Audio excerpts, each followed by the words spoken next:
Next is Diego Barberina. You may begin when the sergeant calls time. Your time will begin. Hello, my name is Diego Barberena. I'm a resident and small business owner in the Upper East Side. I founded a business with the intent to clean up New York City's through optimization and smart technologies. Our mission is to help reduce the impact of human waste in the environment through smart and efficient technologies. Our goal is to reduce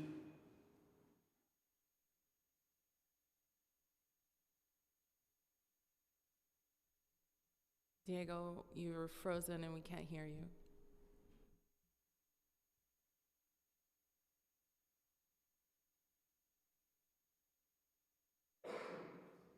March of this year, we have been working with NYCHA to implement some of these technologies with the mission to improve the residents' quality of life, as well to help to increase their recycling rates.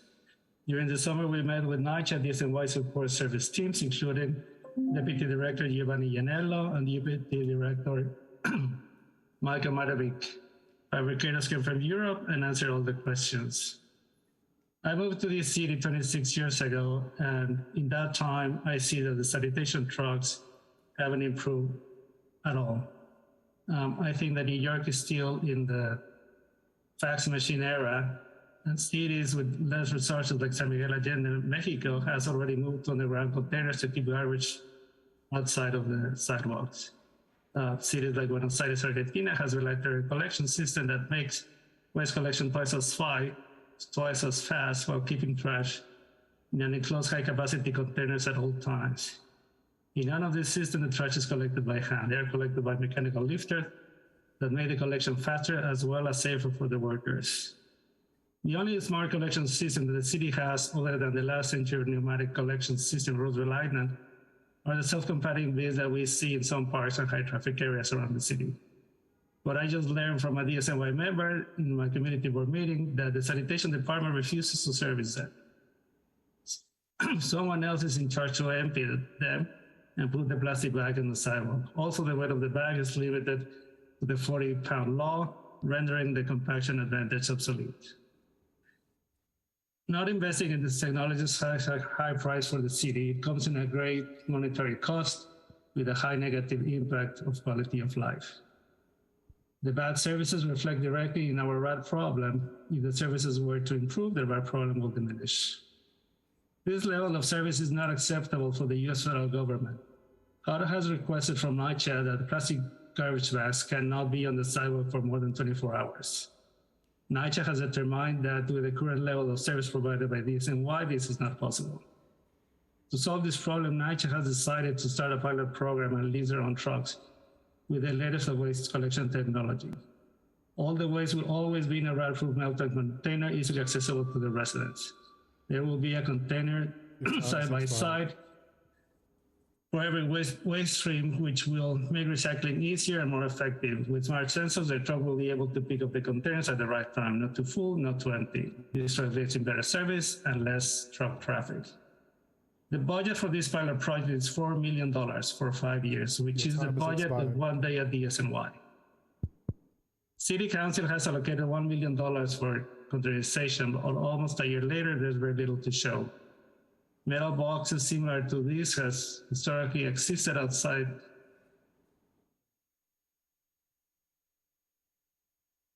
Time has expired.